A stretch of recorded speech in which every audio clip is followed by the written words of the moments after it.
Hey there, vinyl lovers, listen up. It's time to take your vinyl experience to the next level with SidetrackedWorkshop.com. Sidetracked Workshop has gorgeous, handcrafted record storage, exquisitely cool turntable furniture, all made with beautiful hardwood out of the USA. Sidetracked Workshop blends style, functionality, and durability. You spend a small fortune on records, don't keep them in a crate. Store and display in style with a console or cabinet from SidetrackedWorkshop.com. Elevate your vinyl setup at SidetrackedWorkshop.com.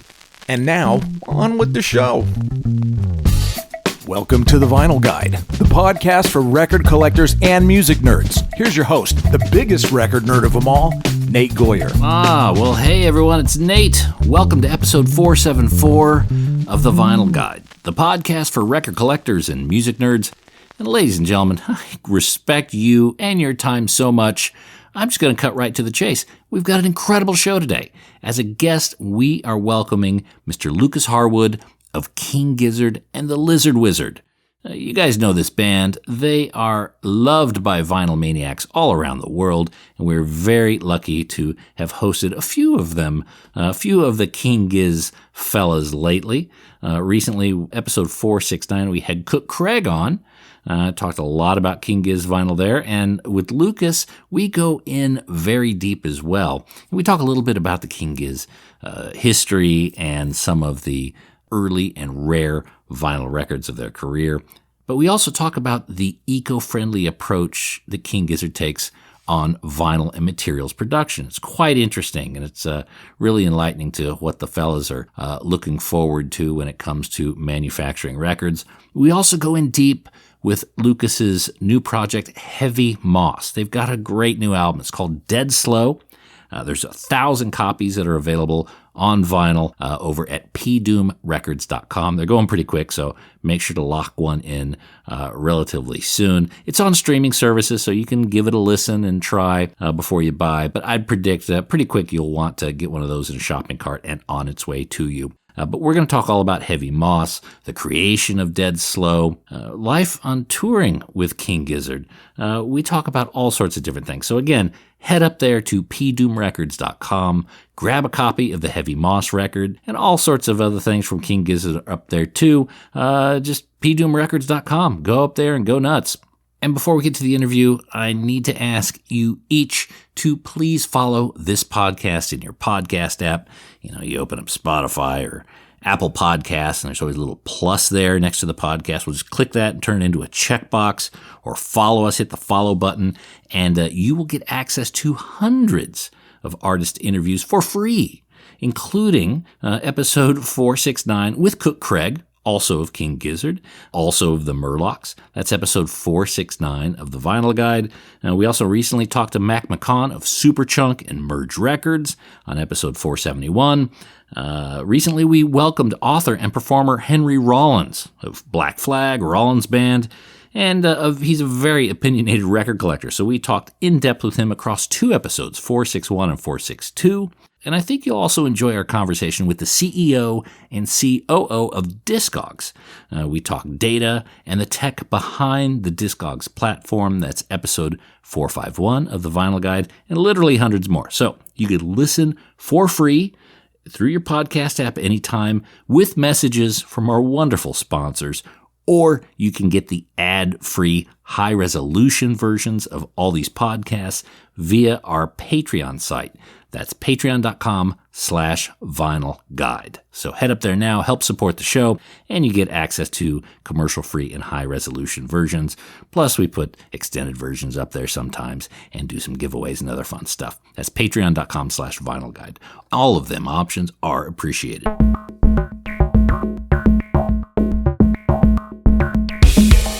All right, that's enough from me. Let's talk Heavy Moss, King Gizzard, vinyl, and more with Lucas Harwood. Hey, man. Hey. How you doing? Sorry I'm a bit late. Typical bass player, always coming in late. And where in the world are you at the moment? In St. Augustine. Florida? Yeah, not far from Jacksonville, I think. I think it's kind of like, I think it's pretty much Jacksonville. You guys are practically living in the U.S. now. Have you managed to work out the coffee situation? It's funny. I'm a huge coffee snob, and I don't I don't I don't I don't love coffee over here. Yeah, I'm just very diplomatic.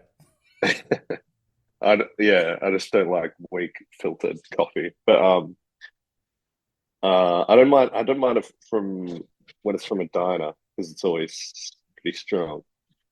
But the Um, diner has the ambiance. Because exactly, I grew up in exactly. the States. I moved to Australia years ago. Oh, right. Where are you? So where are you living? Sydney. Sydney. Oh, right. Right now Yeah, I'm traveling. I've made this makeshift recording studio in my mom's house yeah. just because I'm doing a bit of traveling. But you get used to the coffee over there, and I would imagine you guys, the mob of you, especially out of Victoria, have some pretty high coffee standards that fail to be met on a daily basis. Yeah, no, I think I don't know. Everyone just, I think we get like cold brew on the rider. Everyone seems to be satisfied with that. But there's actually like an espresso machine on the bus, and I just make an espresso with that every morning, unless we're like walking distance to like an actual cafe. Because yeah, there's like I'll seek out speciality coffee if it's nearby and go. Mhm. I like going for a walk and on my own and just kind of wandering and finding that kind of stuff.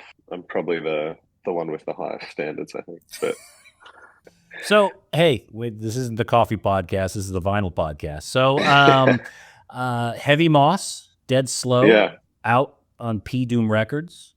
1,000 black translucent die cut copies, and the cardboard sleeve, which again, I think King Gizzard pioneered this. No shrink wrap. Talk to me a little bit about that. As a vinyl collector, as a record nerd, we like to understand kind of, okay, the conversation, the decision to go to cardboard rather than the shrink wrap. well, I don't know. For us, as we started doing it quite a while ago, even when we were on Flightless, and it's just like I don't know. I think it was just such an obvious thing to us that wasn't really being talked about. I think so many people in the music industry are progressive in so many ways, but this was just like such an obvious one to us that was you know something that's really wasteful and uses so much plastic when it doesn't need to be. And when we started doing it, everyone, even people in our own camp were like, "Oh, you can't do that. No, like this and that, and blah blah blah." And yeah, like we came up against a lot of opposition, and we're just like, we're doing it. And yeah, it's been really good. I guess the one unfortunate thing is some stores will still then wrap that in wrap the cardboard in there, like they'll shrink wrap it themselves, which is a little bit unfortunate, but you can't control everything. And I think by and large, we're still saving a lot of soft plastic from landfill, which is the idea. Yeah. I know somewhere out there's a material that you could make edible shrink wrap. I'd like to Yeah, see that well, come to market. we did have it was a plant-based one we've done with ATO Records. But it just had a really, I don't know, the feel was just off, if that if that makes sense.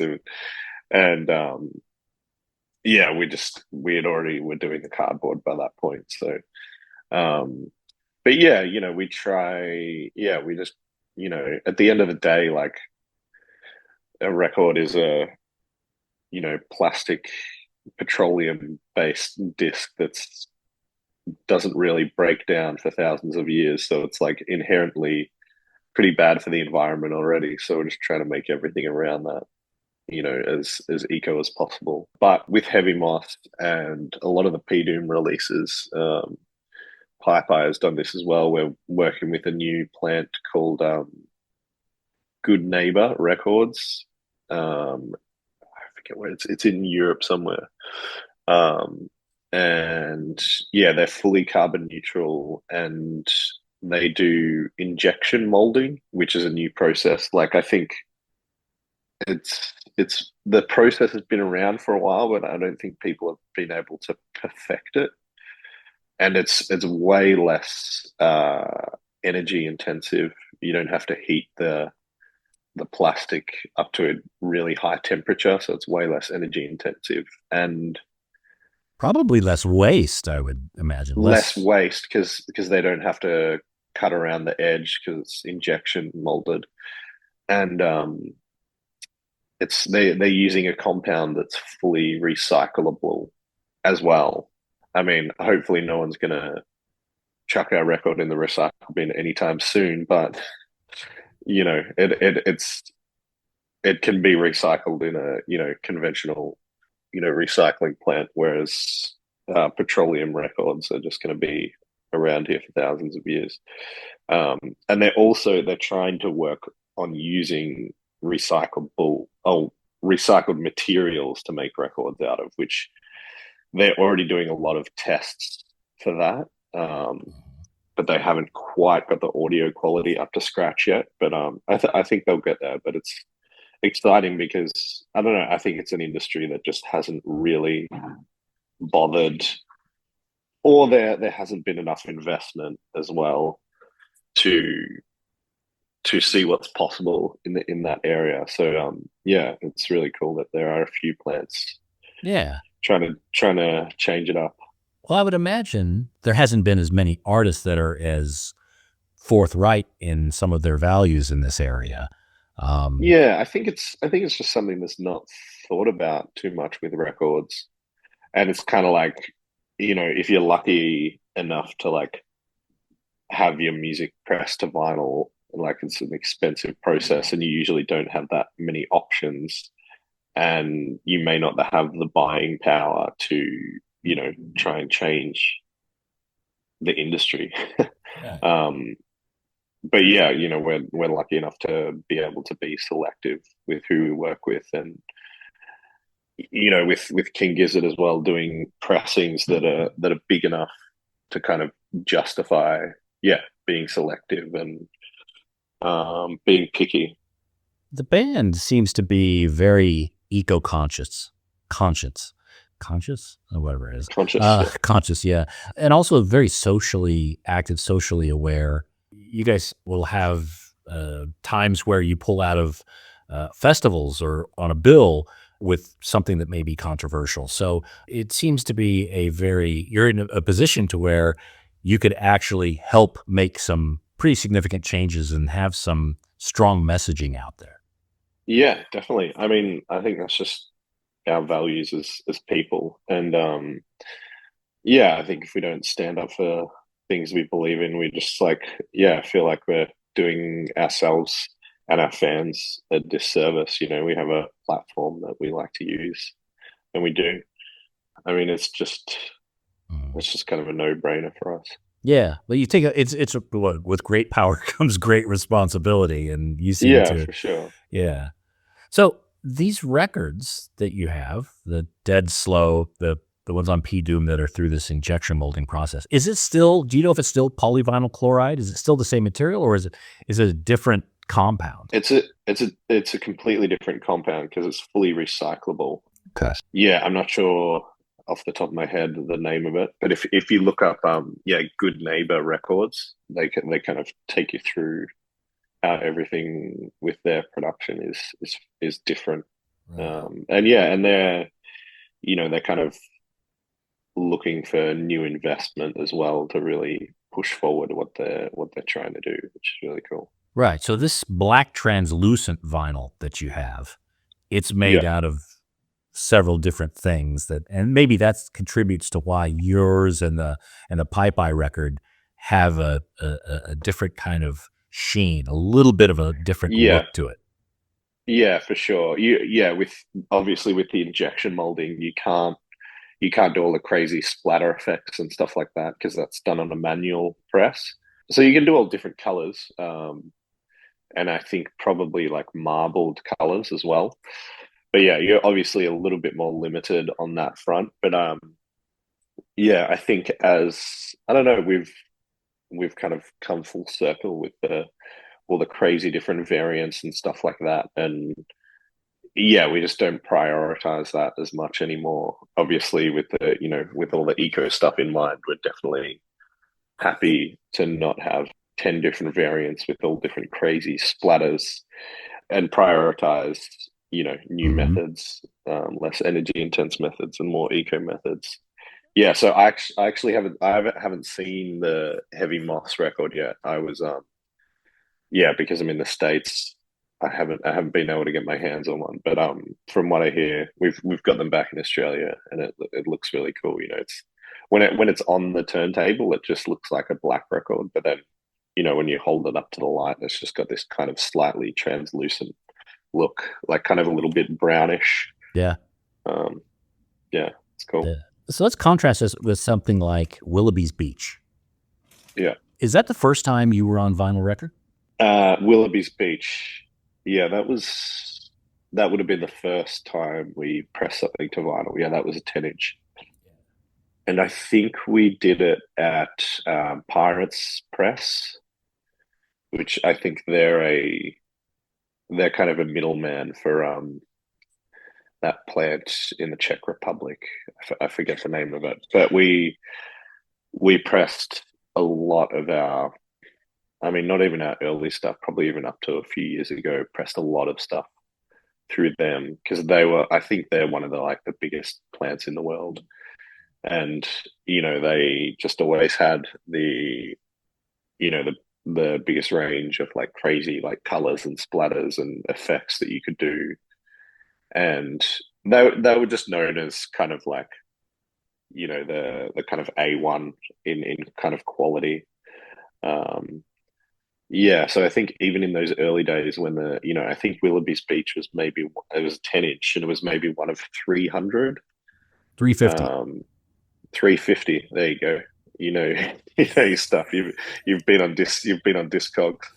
I'm a mad collector. I hold all sorts of almost useless information in my head. So yeah. No, I like it. I'm a collector as well. I love that stuff, but I don't know our own numbers.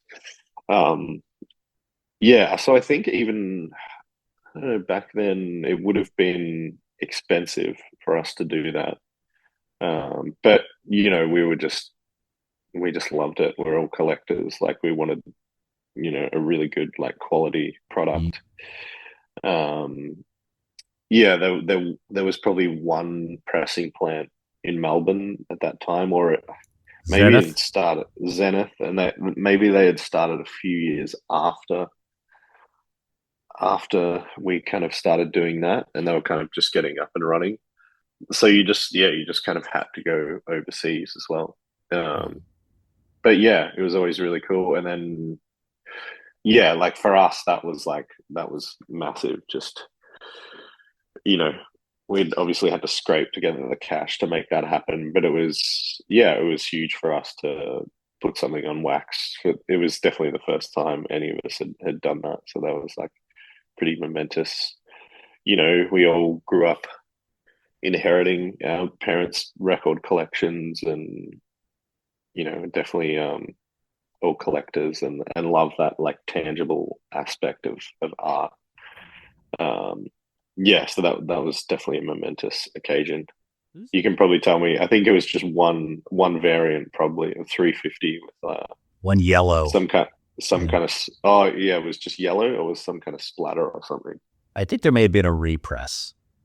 I think the repress was in piss yellow, I think we called it, and that we repressed it on a 12-inch, whereas the original 10-inch is kind of the collector's item. But then the repress, I think, would have been pretty small in numbers too, maybe 1,000. But yeah, and then Willoughby, and then 12 Bar Brews was 500, and yeah, we just kept selling them out on Bandcamp and selling them at shows. So, we were fortunate enough that we made our money back and we could just keep pressing them. So how quickly did I think there was a 350 of Willoughby's Beach, there was 500 of 12 Bar Brews. How quickly would those sell? Did you guys ever worry oh shit, I'm going to get stuck with a bunch of records here? Was there ever that moment? I don't think so. I don't think I personally thought of it too much. And, Eric was running Flightless and he was definitely the one kind of pushing it. And, he was pretty ambitious with the whole thing and with numbers, and we were just trusting, and we were just like we were just playing so many shows as well. We were just playing shows every weekend. So I can't remember ever having many copies at shows, because from memory they all did go pretty quickly online, and we were just like packing them ourselves in pizza boxes and mailing them out. Like, yeah, those early days was definitely all just through Bandcamp as well.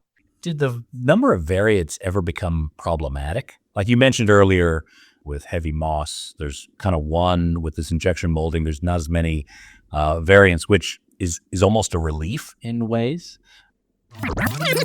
Hey there, all you record nerds. I want to tell you about BagsUnlimited.com. BagsUnlimited.com has a huge selection of vinyl record supplies. Whether you collect LPs, 7-inch singles, 78 shellacs, or anything in between, BagsUnlimited.com will sort you out. From polyline sleeves to cardboard record mailers to 7-inch storage boxes and archive quality record sleeves, protect your records of any size and shape at BagsUnlimited.com. Whether you have a small personal record collection or you're running a massive record shop, you can grab a small supply or even buy in bulk at BagsUnlimited.com. And they've got some really incredible, unique stuff. BagsUnlimited.com even has special size sleeves made especially to protect your box sets, storage boxes and sleeves for cassette tapes, protective supplies for reel-to-reel, and yes, even 8 tracks. Just go to BagsUnlimited.com, click on audio supplies, and prepare to be impressed by all the options they have. That's BagsUnlimited.com.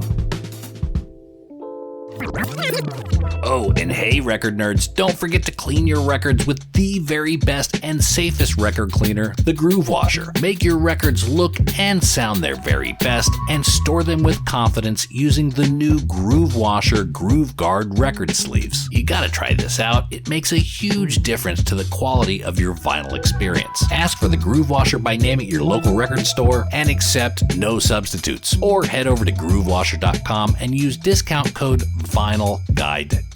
All hail the Groove Washer. That's groovewasher.com, discount code VinylGuide10.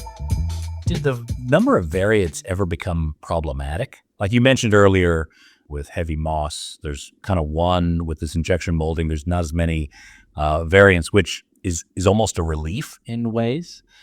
Not a relief. I mean, with Heavy Moss, I was even apprehensive about doing 1,000. I just didn't want to overcapitalize.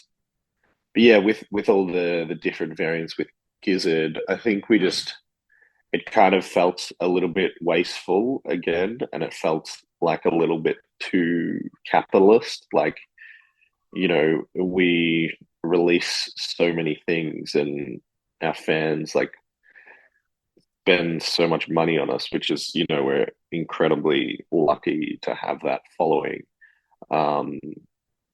And yeah, in some ways it just felt like a little bit exploitative. Like, because, we can see that like there are certain fans that, there might be 8 variants across the globe, and we started doing, particular variants in particular territories. So like, US would get, probably the most, and then Australia might get 2 or 3, and then like Europe might get 2 or 3, and then there would be like a standard black wax recycled one in every territory as well. And we could see the orders, and we could see that some people would order every variant from every territory. And collectors love to do that. Like, no shade on them, but it's also, yeah, it feels exploitative. It's like a little bit wasteful as well with the carbon footprint. Like, having to, we were trying to, get as much as possible, have things produced locally to where the store was, which we were doing that. We would press the EU variants in Europe and the USA ones in USA and Australia in Australia. But then, a lot of people were still ordering outside of their territory anyway. It did help, people start to like order within their territory. It just seemed wasteful and exploitative. So with B741, we just did away with the variants altogether and just had one recycled black wax variant, and I think maybe there's like a standard, and then maybe there's like a deluxe gatefold, like one's maybe embossed or something like that. I can't remember. Right.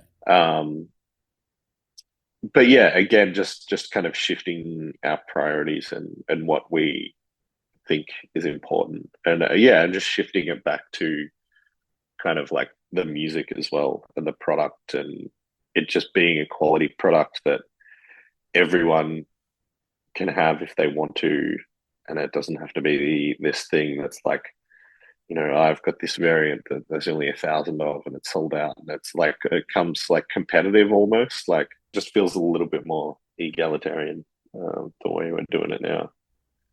What was really amazing about collecting King Gizzard? I'm part of that bunch. I don't look for every variant. Yeah.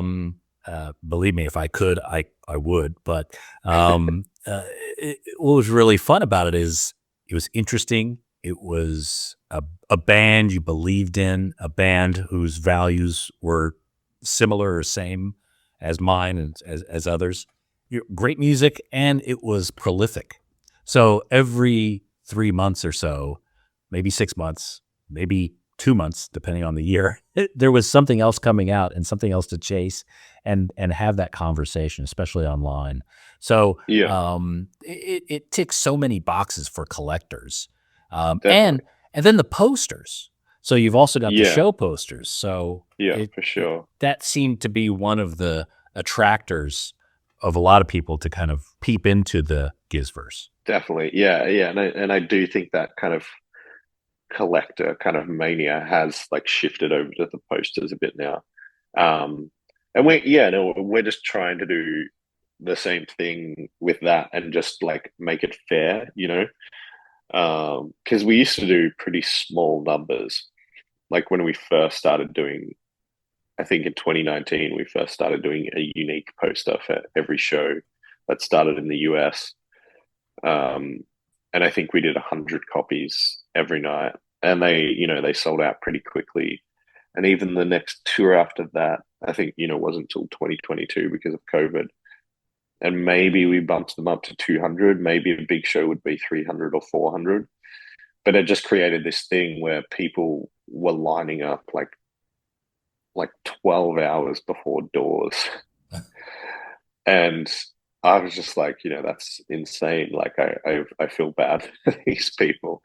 So now we kind of do numbers that it just means that there isn't that, people definitely still line up early.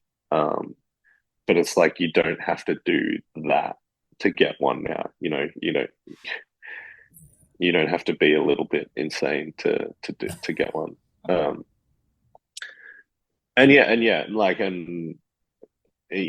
We don't sell out every night, but then we put them online, so people outside of the show can have access to them as well. It becomes a little bit of a burden as a fan sometimes to. Well, exactly. That's what we don't want. Yeah. Because then there's all this chatter about, does this festival hall in Oklahoma, do they allow cardboard tubes? Yeah. Do they allow this? Yeah. You spend your whole night kind of protecting this thing rather than being in the show. Yeah. Totally. And there are still fans who line up hours beforehand, and you see them with their I don't know what you call them, but I guess like architects use them. It's like a plastic tube with a strap that I guess people usually use for blueprints. But yeah, some of them are super organized. You line up early, the doors open, and they go straight to the merch desk, get their poster, put it in their protective tube, and then they can go down to the front of the fence and they wait, watch the support, and wait hours to be at the front for our set, which is it's incredible, the level of dedication that some of the fans have. We're very, very lucky, fortunate, and very grateful for that. Yeah. I'm really curious about the early days, especially when you guys were in university. You went to a music program. What was that? What was that program where several of you guys were in the same course. Yeah, yeah. It was a Bachelor of Arts in majoring in music industry. It was kind of a bachelor degree in its infancy. Um, and it was just a really broad spectrum kind of like, yeah, music/music industry degree. Um, yeah, and it was really cool because you could kind of dip your toes in like everything. There was kind of production and recording, but you also could select electives just from the whole arts program at RMIT. So, I did some like cultural studies and like film studies and journalism and stuff like that as well. Um, but yeah, I think the biggest thing that we all kind of agree that we got out of that was that like the two halves of the band met there at uni, and there was a performance course. I think it was just called like music performance, and yeah, basically every week or every couple of weeks we would just get to, well, yeah, I think maybe there was a performance every 2 or 3 weeks, but the rest of the time you would just spend in a studio. You would get into groups and you would just put together a 15-minute performance. Um, and then, yeah, you would play in front of the class. So, yeah, and you were just like critiqued by the teacher and the students, and it just kind of became this conversation about what people liked and what you could improve on or what you could do different next time. And it was just a really good environment for like us to grow as a live band. And yeah, in that course, like there was definitely lots of different iterations of like what Gizzard is now, because you could play with people within the course, but then like Stu and Eric and Joe were the year above me, so like I would go and like play in their performance ensembles as well, and vice versa. And then them kind of help me out in mine. Yeah. So it was like it was you could kind of just do whatever you wanted, and it was just really cool because it was just a format where we could just try shit out and see what worked. Because it wasn't like a gig where there was like, you had to get a 40-minute set together. Right. It was kind of less pressure. It was just like 15 minutes. Yeah, it was just like a stage to try stuff out. It sounds like that is so key to the germination of the band, and yeah, definitely allowed you guys to really accelerate and learn a lot of lessons in just a dense period of time. Exactly. Like I said, we were playing every weekend. We just played every show we could. And we were all in other bands, and it was kind of this band that we wanted to be like the antithesis of all the other bands we were in. Like it was just like kind of like a fun party band, but then it just kind of snowballed. We just wanted something that wasn't as serious, and it was just like really easy. And people came in the early days. It was like a lineup in flux. It just people came in and out. And yeah, I guess it snowballed, and we started getting some bigger gigs, and yeah, we just eventually firmed up the lineup. I guess with the people who just kept coming back. Yeah, because everyone was learning kind of at the same time, so you were all aligned in terms of some of these music industry practices. Everyone kind of learned those lessons together. Did you guys finish the course? Yeah, all of us finished, so we've all got bachelor degrees somehow. Yeah, no, it was cool. I really enjoyed it, and like we all started it straight out of high school, and most of us lived like the course was in Melbourne. RMIT's like Royal Melbourne Institute of Technology. it was in the city. Like I grew up in Geelong, like an hour out of the city. Most of the guys grew up a little bit further from where I was, like down the surf coast, little bit. I mean, yeah, you're probably familiar with the geography. Um, Kaz and Eric came from Denny, which was like a really country kind of like farming place, like 4 hours from the city.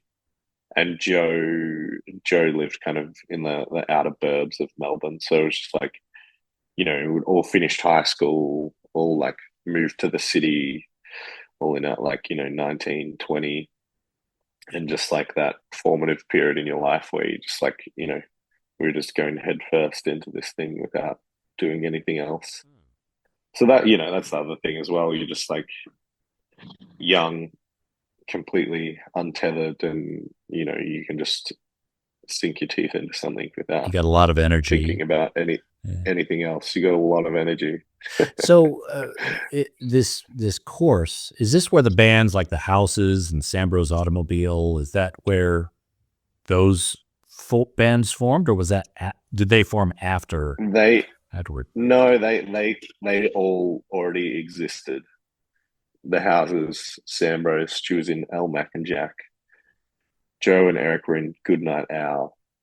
Cavs joined in the Houses kind of like just before that. Mm-hmm.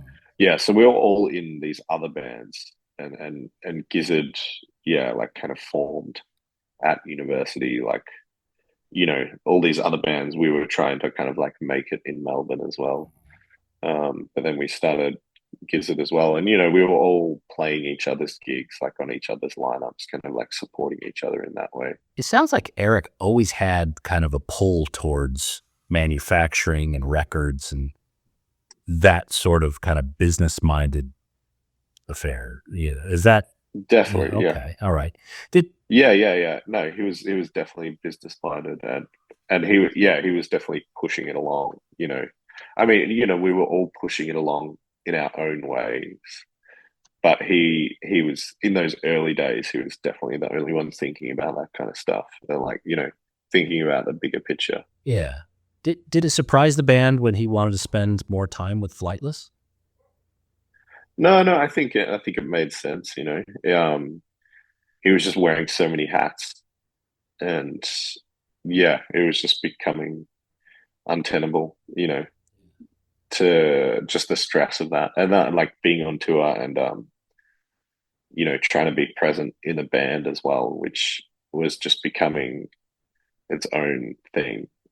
It just was becoming, and still is now, this thing that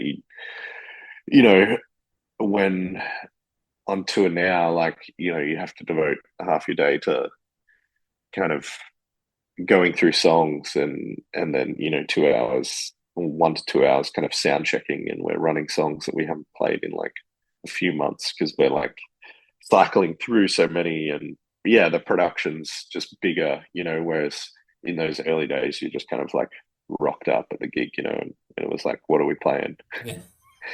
Whereas I think it's a bit more involved now and requires more time, which is a good thing as well, because it makes tour like a stimulating experience. I think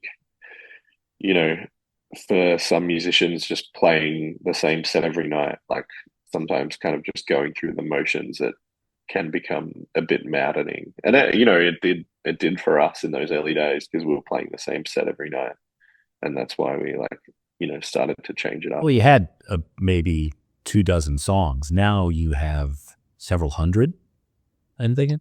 Yeah, I think maybe there's 300 or something, like recorded songs, and we have almost 200 in a spreadsheet of like songs that we've ever played live.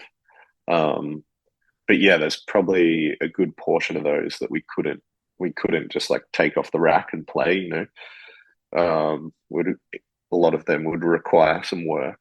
There's probably like maybe 130 that are like that, that we can take off the rack without having to familiarize ourselves with them too much. Yeah, I think that's all that you can kind of hold in your memory without revising. How far in advance do you know before you listed down to play a deep cut in a live set? Usually on the day. Okay, playlists are made Yeah, on the day. yeah, yeah. And like towards the end of the tour, like where we're at now, like a set list last night was written half an hour before we played because we've cycled through so many of those songs that I mentioned now that it doesn't require as much thought now. I guess by the end of the tour we're kind of gig fit, but definitely early in the tour it's like usually we'll have written the set list for maybe the first three shows before we leave, before we get on the plane, because we're rehearsing for the few weeks leading up to it. So yeah, we're definitely pretty organized in that sense, and especially for those early shows, we all get really nervous, especially if we haven't played, in a few months. Like we like to, if you feel prepared, like you feel less nervous. So yeah, we yeah, I guess it goes like two ends of the spectrum. Sometimes we're really really organized, but then towards the end of the tour, and it's kind of fun and exciting when you can just be like, we're just shooting the shit in the green room, and it's like, oh, why don't we play this song today? We haven't played that in a while, and it keeps us on our toes, keeps us stimulated, and keeps us like thinking as musicians, which is what you want up there. You want to be thinking, you want to be working. As soon as you like start reverting to muscle memory, that's when you start to get bored. And like, yeah, you don't want to be bored up there. We're just having fun, So well, that's what you want. When you do a set that's like one of the 3-hour sets, I think you've done those at Red Rocks and Hollywood Bowl and a few other select places. Are those inherently more difficult, or is it? Do you fall into that natural, almost like a runner's high? Do you kind of slip into that mode? Hey there, audiophiles. If you're seeking stylish furniture to showcase your stereo and record collection, well, look no further than SidetrackedWorkshop.com. Sidetracked Workshop designs extraordinarily elegant record cabinets and consoles that add sophistication and panache to your music hobby. Handcrafted in the good old USA in the vinyl-loving city of Portland, Oregon, Sidetracked Workshop's designs are a music lover's dream. Made with real walnut veneered wood and brass accents, these gorgeous designs add class and taste to the record room and ship fully assembled and ready to enjoy. Just check out the designs for yourself at SidetrackedWorkshop.com. Look, you spend thousands of dollars on records. Don't keep them in a crate, and don't risk your records on those feeble wooden pegs from IKEA. Your music deserves the dignity of Sidetracked Workshop. That's SidetrackedWorkshop.com. Elegant solutions for the vinyl lifestyle.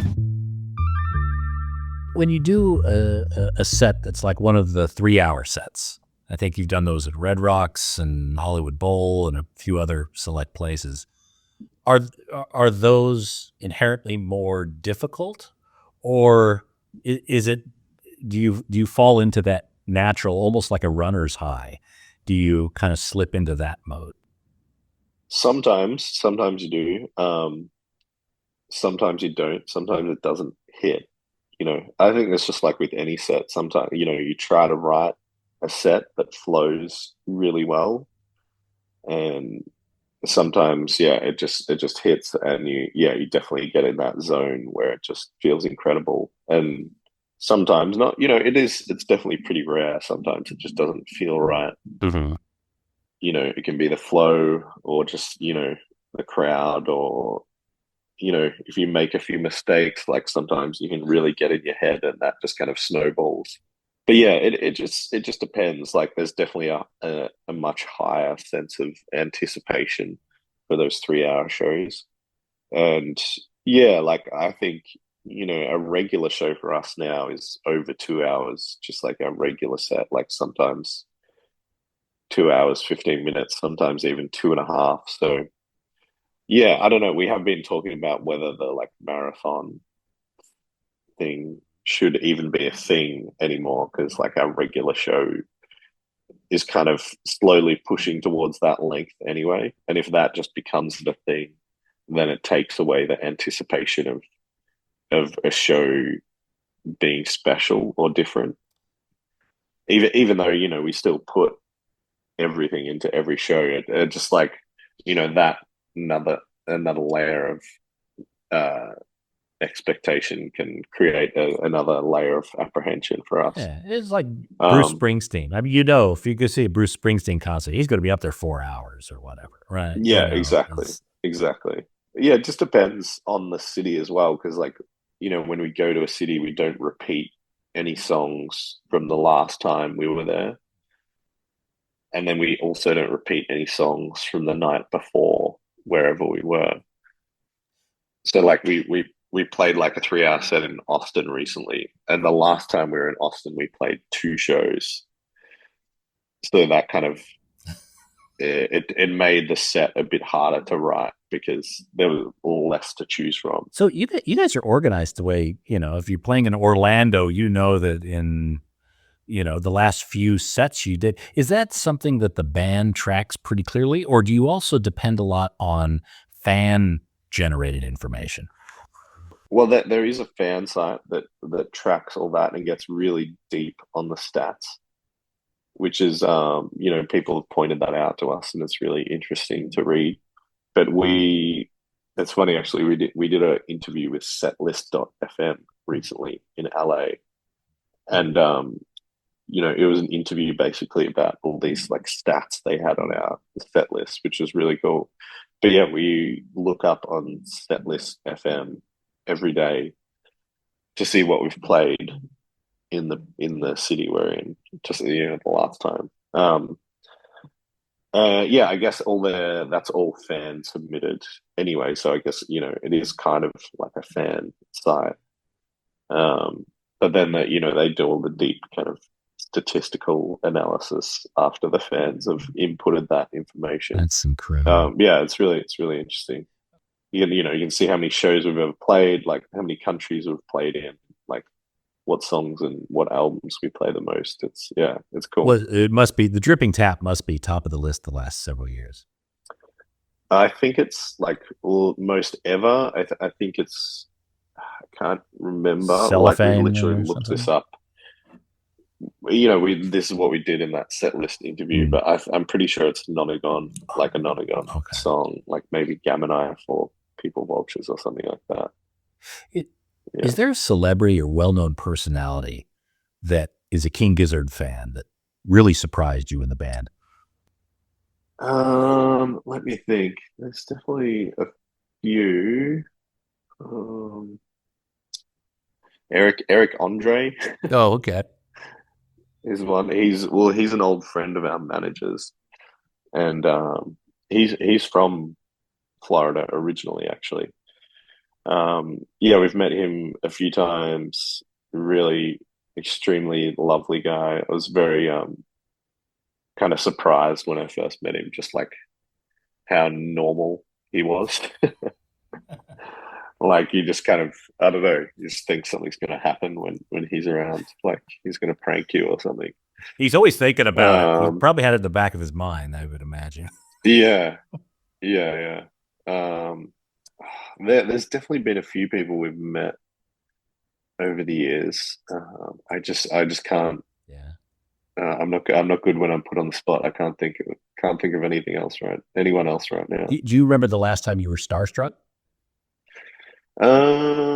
Yeah, we were at a festival in I think it was Primavera in Bilbao, and David Byrne was doing America's Utopia. American Utopia. Yeah, that's incredible. And yeah, it is. It really is. And yeah, he was in catering when we were, and he was just sitting on a long table with his band, and I was just like in line, at the buffet, and he cut in front of me and got some cold cuts. he was he was in his in his grey suit, bare feet, just cut in front of me, and I was just like, I don't know. He probably thought, like, with the face that I pulled, that I was annoyed at him because he was like cutting in line, but I was just completely starstruck. But yeah, like obviously a massive Talking Heads fans, and American Utopia is incredible. And yeah, that was one person that you like see in the flesh, and it's just like it's like it doesn't feel real. And he cut in front of you to get some cold cuts. So Yeah. I thought I thought he was. I guess I assumed maybe he was vegan or something, but So Heavy Moss, Dead Slow, the album.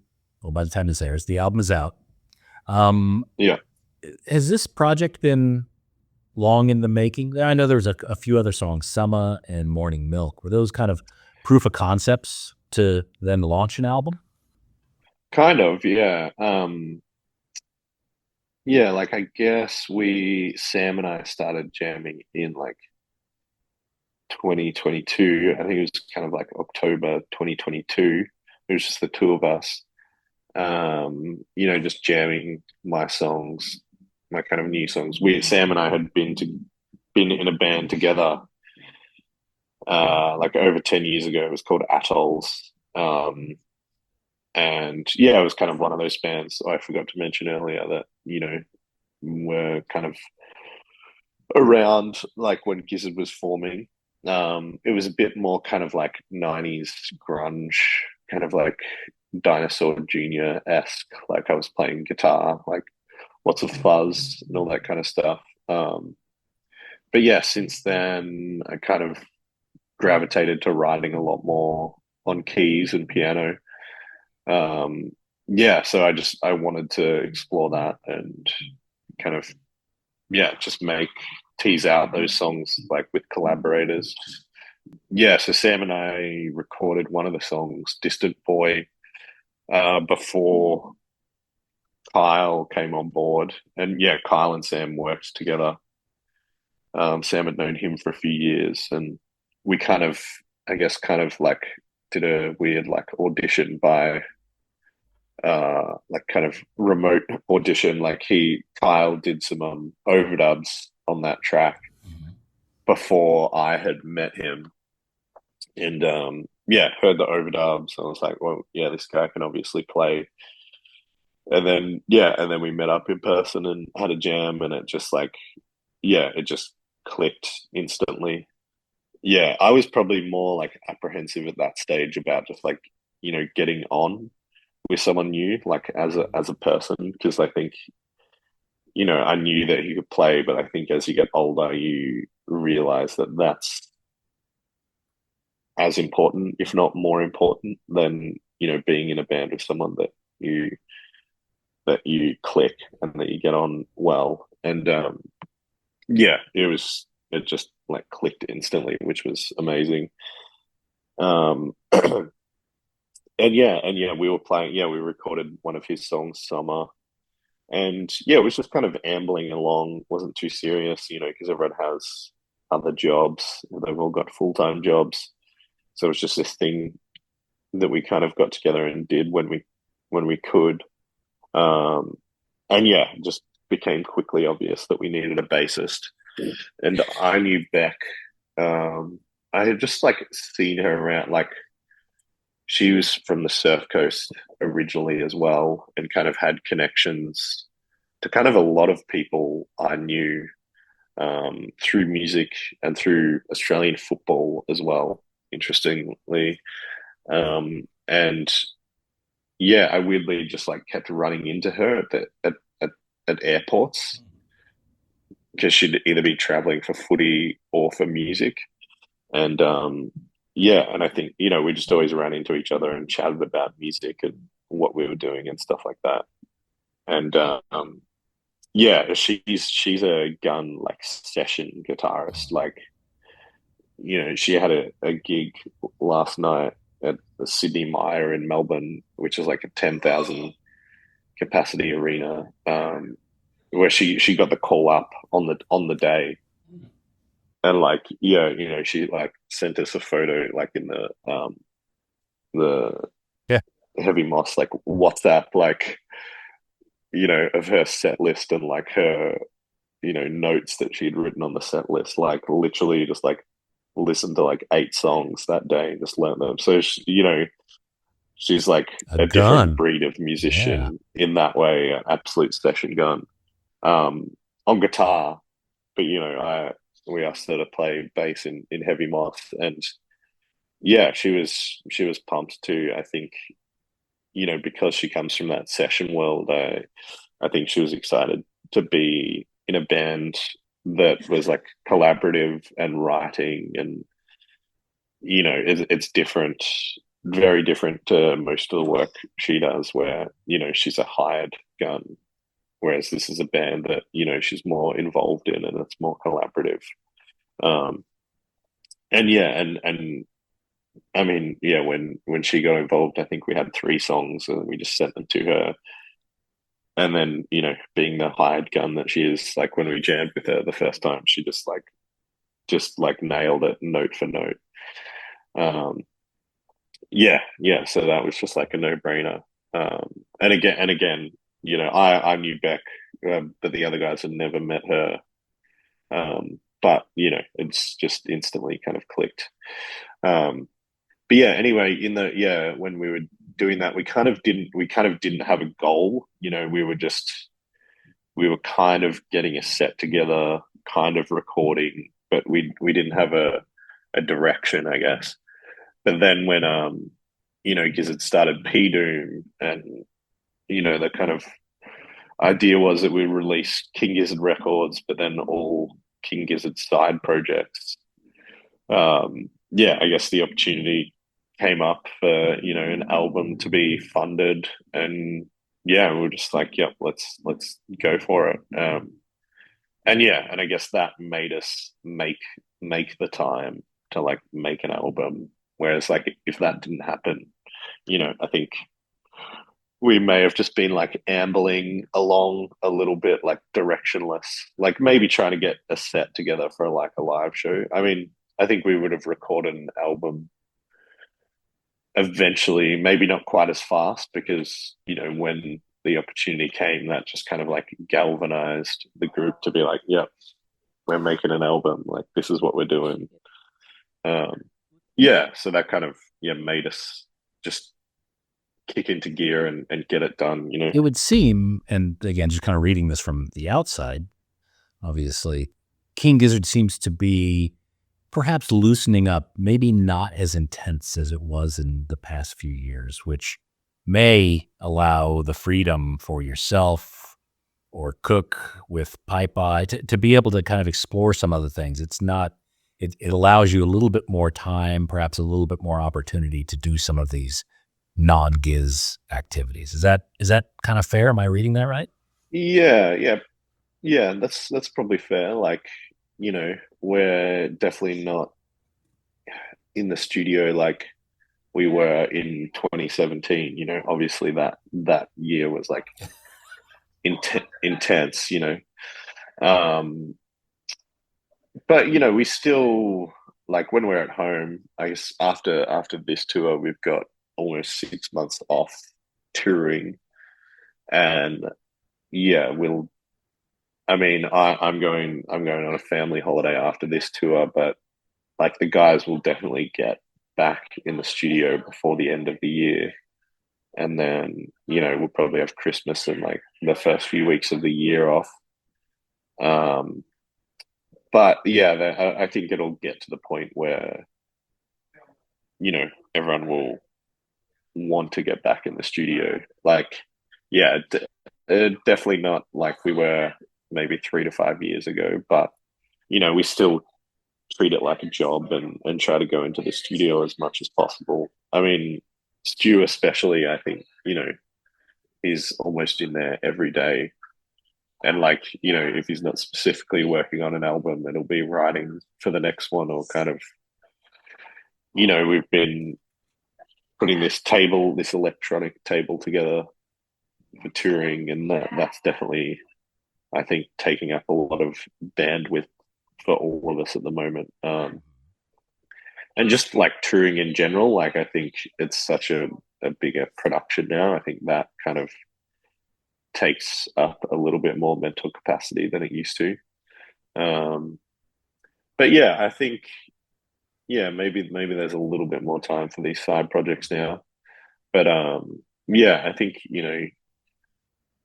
I think we all just acknowledge that it's important to have other things on the go as well, and you just kind of make the time for those things, even though we're all very busy all the time. But It must it's good to be, we like being busy. Yeah. it must be interesting returning home, because I've been out traveling and on the road for quite some time, and when I get back home, there's just little things like, oh, now I have to make my bed, or now I have to do these things that were already done in a hotel or something like that. So re-entry. I oddly like kind of miss those things on tour. My wife will probably balk at me at saying this, but like I don't know, I weirdly like doing laundry on tour and like neatly folding all my clothes.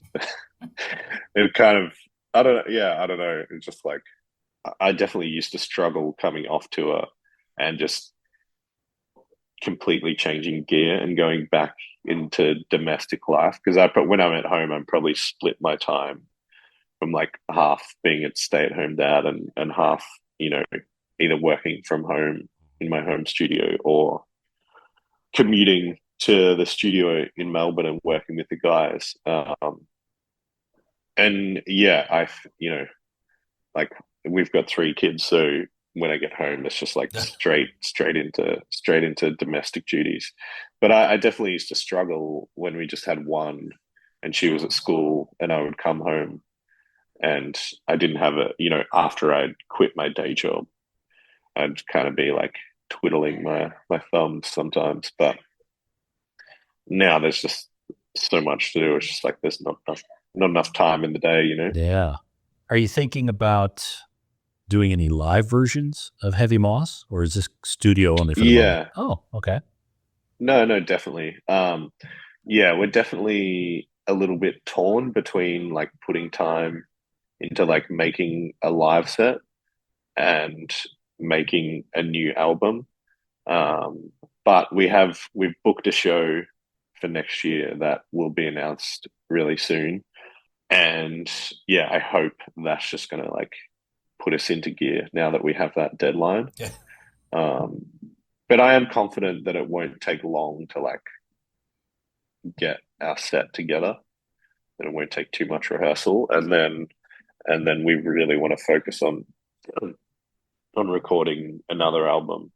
Hopefully this time around something that's even a little bit more collaborative. Dead Slow was kind of, again, once we had the opportunity to make an album, we kind of, we each, Kyle, myself, and Sam, even has one song that he wrote in the album. We each had these songs, that we kind of wrote demos of, and we were like, this is the song, these are the parts. Got together, recorded, the skeleton or the bed of each song, and then we went away, to our respective home studios and did the overdubs on our own. I guess that was just like a very time efficient way to do it when time was limited. But I guess the songs were kind of arranged collaboratively, but then a lot of work was done individually before and after them. But the next one, we definitely want to like write, not just arrange, but like write songs collaboratively all together in a room, which will take a bit more time, I think. But yeah, we just want to make that time and make it worth it, because yeah, I think the strength of the band is like us gelling as musicians. So we want to really tap into that for the next one. Wow. Well, it's a beautiful record. Thank you. Yeah, we're super proud of it, and really excited that it's out in the world. Yeah, and it's nice to know that there's a universe where you're kind of pushing out and seeing this is not a one-off, but a longer-term thing, so we can see the band evolve over time. Oh no, definitely. Yeah, it might take another couple of years for us to finish another album, but we're definitely going to keep writing and just try to keep making time for it. So yeah, excellent. Keep your eyes and ears out. Will do. Now, we didn't even talk about record collections or being a record nerd or anything, but I know you have to get to sound check. So hopefully, Lucas, we could have you back on the show. Maybe even when you're in Melbourne in front of your record collection, and we could do a proper nerd session. Yeah, definitely. I've probably got like 500 records, not heaps. I definitely I used to buy a lot more than I used to. That when I used to be a thing on tour that a lot of us would just go to record stores, and I used to buy a lot without knowing what it was, just by like looking at the cover or reading some of the liner notes. But it's not that I've fallen out of love with it. I don't know, just like different priorities, I guess. Well, you can't listen to them on the road either, so exactly. Part of the magic is going to the record store, finding something, and then going home and putting it on and kind of having that happen within a day or so. But if you're on a tour bus, you're not going to have a hi-fi system necessarily. Yeah.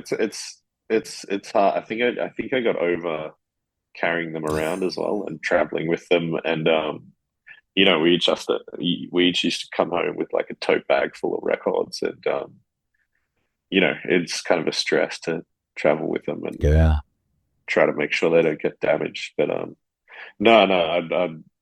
still got a like decent record collection, but none that'd be great to go through them. Excellent. Next time. All right. Well, cool. Well, we look forward to having you back on the Australian shores soon. Hopefully Heavy Moss. I'm assuming that gig's going to be in the Victoria area, but hopefully you guys make your way up the coast a bit. Maybe, this one's just in Melbourne. It'll be announced soon. I can't say it right now, but definitely want to get around as much as we can. But we'll see. Everyone's got other commitments. We're definitely not going to be going on an overseas tour anytime soon, but maybe one day. All right, Lucas. Well, I'll let you go, man. Thanks again for spending time with us. And again, just reminding folks, Heavy Moss Dead Slow is available now. Order your vinyl copy at pdoomrecords.com. It's on streaming as well if you want to give it a go. It really is a beautiful album, and I look forward to having my black translucent copy in my hands shortly. So again, Lucas, take care. Travel safe, mate. Thanks so much. Have a good one.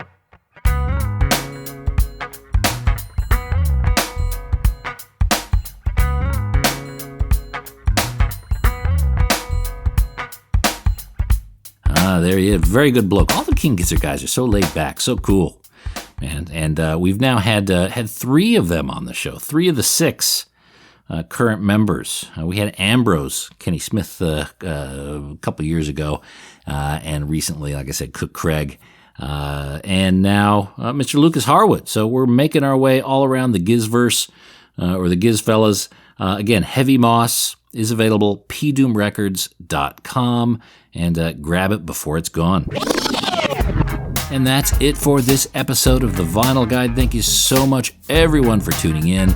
Appreciate everyone who's sharing these episodes on social media, putting them in Reddit forums or Facebook groups, sharing them on their threads or wherever else they share. That is hugely appreciated. And we'll be back shortly with a brand new episode. So until we talk next time, get out there and buy some records, people. Cheers.